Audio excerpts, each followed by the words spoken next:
I should explain what we are doing. So this is going to be another temporary thing. We still need these older solar panels, and they tend to fly away when there is a storm. So we do this so that there is less risk of damage. Eventually there will be a second solar stanchion like the one there, also with new panels. We have the inverter, that's the one for these, and these will be recycled to power some other things in the future, so we will not throw them away. But we also want to have the power of these in the meantime.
We're not fully done yet, but I just turned it on. It's all connected. The only missing piece is to use some cable ties and put the cables well. So this part would then be done. It is producing. Both strings are producing 1500 watt at the moment. The one over there produces a little bit more. I took a screenshot and can show you that here.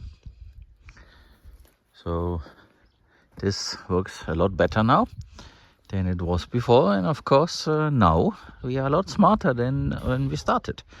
So we have learned a lot of things, what to do and what not to do.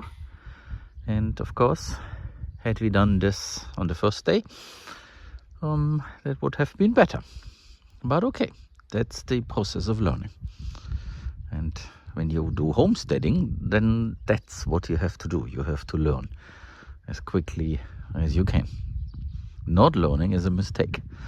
Mistakes are part of learning. I am not so sure if that is a good thing, that the ants are building here. Because it's right there where we have this new fence post. And I'm not sure if that fence post sits in concrete or not. So, good thing they are not termites, they are ants. So they probably don't bother with the wood of that. But they are building something here. So this is quite interesting, and I don't know why that is. But we do have here in this area a lot of ants, and those are big ants. Maybe I can catch a few. So there in the center of the image, there is one.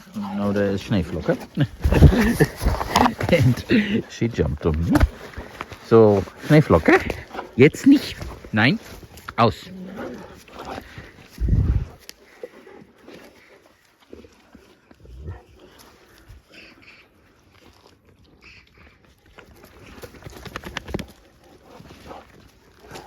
There's many dogs and ants here on that hill. They showed up and they are digging into this berm that we made to shed the water away from the temporary house that has no foundation. I want to move this, or actually fill the area here, so that this is higher ground and the water stays on the other side regardless what happens.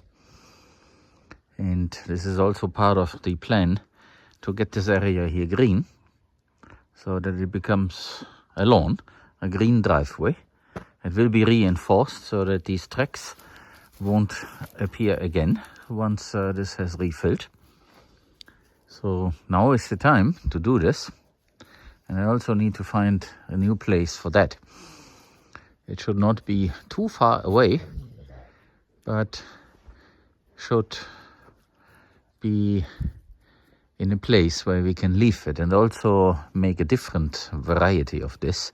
Because you see, on the outside it's basically raw, because the bacteria gets killed by the UV light from the sun. On the inside it's making compost, but we need a bin that is more suitable to compost making instead of being like that. Of course, if we could turn it, it would be a lot better, but that is for later. And it's human manure after all, so this is not the best thing to let other animals go through. Not because I think we are sick and we might infect the animals with something, but it's something. I don't want this to be the scratching ground for the hens, for example, just to be safe. So I have in my head this idea, use compost or use the feces of other species for your compost, not your own. So this probably wants to go through a hot compost, and it is not a hot compost, so it takes a long while to break down. So I believe. Correct me if I'm wrong. I love to hear your thoughts on that. So right now I am thinking to put it somewhere there, but then that's where the hens would go and they might then jump on it. So therefore this is not my first choice. So somewhere close, but in the farmyard, that would be good. And something that is nicer, so that we don't have this litter all around, because it's the wind. It's the toilet paper that flies out of it. Eventually we won't have human manure anymore. We will change to a septic tank and use a water closet. This works well, there's no problem. I have no issue with the site, but I still do want to have it nice. And it does not smell either, because the carbon that is inside, the coal that we use, that takes away all smell. So there's absolutely no problem with that. But it's a little bit an eyesight, so an eyesore.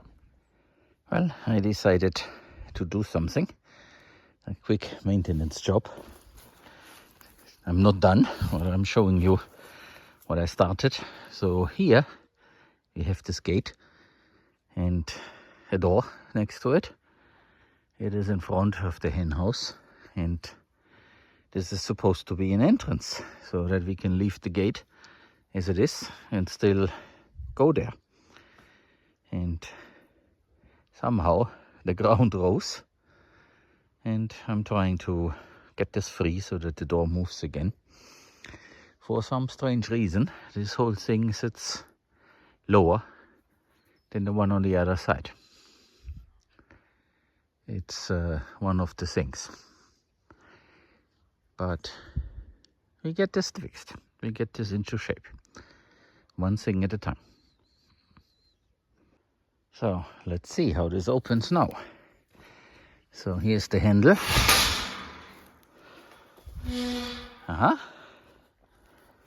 And it works all the way to here, which is enough to comfortably go in there and out. So no need to move the heavy door. So this is much better. And now that the ground is a lot softer, this was an easy job, a couple of minutes. But it's also interesting that also we got some good rain. There are still dry spots. So it depends on how the soil looks like. If it is heavily compacted and mostly unorganic, it stays dry. While when there is more organic compounds in it, it is looser, crumbly, and it becomes moist.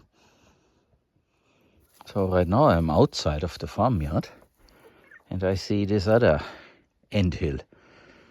It's full of holes. I don't see any ants at the moment, but this is a new occurrence. So it sits behind the chicken coop. So you have an idea where this is located, right there. And it's a new thing. We have not had this before. I would assume, because things are changing, suddenly all kinds of creatures show up. And soon we will have more nuisance. But that's okay. Even right here, we do have them. So to give you an idea where that is, I'm here in the middle of this empty area. There are the solar panels that we worked on earlier on.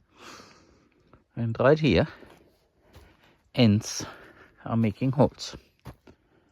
And this lane here is a lane that is used by the sheep. They always walk like this. And you can see their path. And what I should mention is that there is a lot of manure. You see all these brown or black spots. That is sheep manure. And in between is of course the horse manure, because the two horses are here, Sakahawea and her seeing friend Tuscarora. And this is for manuring all summer long. So soon this will all get incorporated into the ground, and then we have grasses here. But then this area is earmarked to become a horse training area, because it is void of trees, it's almost flat, but we need to raise it up. So right now my camera here, that iPhone, tells me when it's horizontal, when it's plumb, and you might be able to see that it goes down to the right. So we will raise this, and we use material that comes out of digging a pond there in the background. And as this is about 300 cubic meters of material that we will dig out of this future pond, we have a lot of material to make terraces here. And once we have that, we can then plant these terraces. At the edge of each terrace, I want to have a row of palovnia trees for biomass and shade, and maybe other trees also in here. So it should not be a mix of encinas, these oak trees, and palovnias. Wouldn't be wrong either, but I do want to have a variety of things here. And eventually, over there, this whole area, it's still the plan, should become a maternity ward for pigs once we get a permit to do this, because I think that is also a business opportunity. And it can be automated, so it doesn't require a lot of people, because a lot of the things, daily tasks, can be done by a machine with some smart software in the background. So this is an interesting project, but of course I should not talk too much about this before we actually start with that, and it might be a little bit out. So no immediate thing, but once we get the budget for hiring the excavator will start there. We actually spoke today about this, so therefore I can share this. And then we will terrace this, use the stones there. Probably we'll find a little bit more and get this area into a new shape. You can see how it slopes here to the left. So now the phone is completely horizontal, and you can see how it goes down to the left. So we take advantage of this. And of course, at the end of each terrace, we can set a line of a fence, fence line, so that we have small corrals where we can move the pigs through. The idea is to grow veggies in those corrals so that the pigs have something to eat. And should be a more or less natural setting, but tightly managed by us humans. So I'm looking forward to this project, but this is not something that will be very soon. But that is what this area is for in my mind, and I hope we get to this at some point. And Mr. Cat is playing. He jumped up on the tree.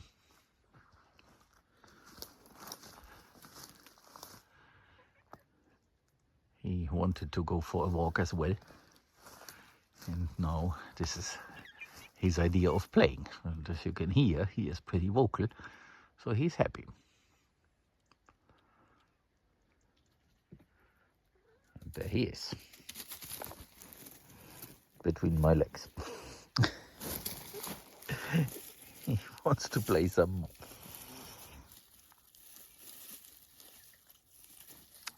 He is a happy cat. What you see here is Schneeflocke, and there is a bed.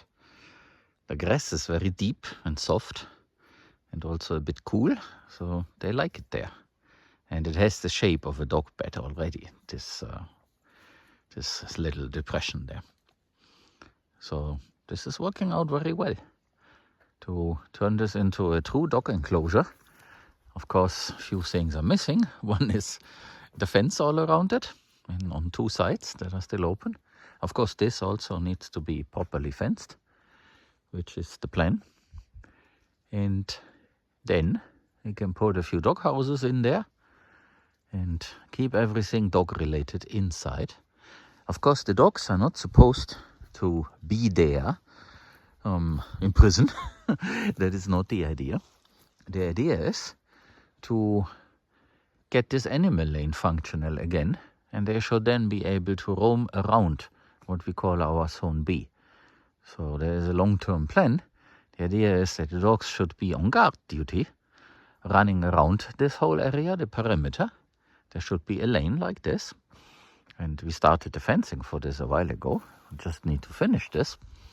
And then we can keep this open, the door to the left, the gate, and then they can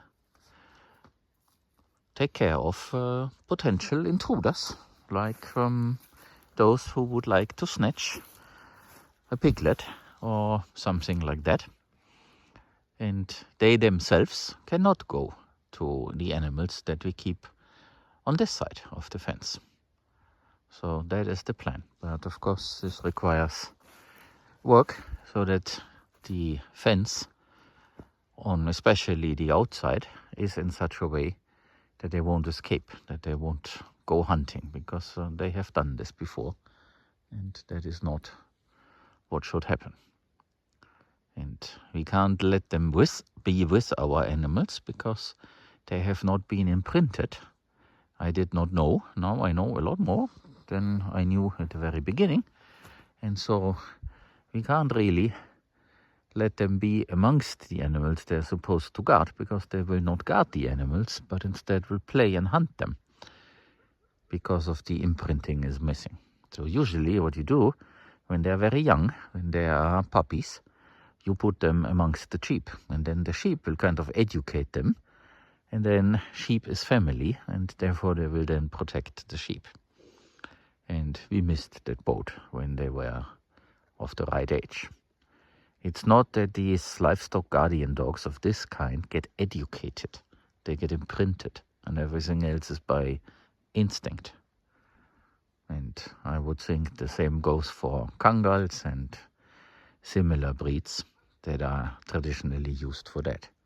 This is thousands of years of selective breeding to create a dog that does what they do. And by the way, I checked the numbers. They apparently have the same height as a Kangal. To put this into perspective for those who have been around Kangals.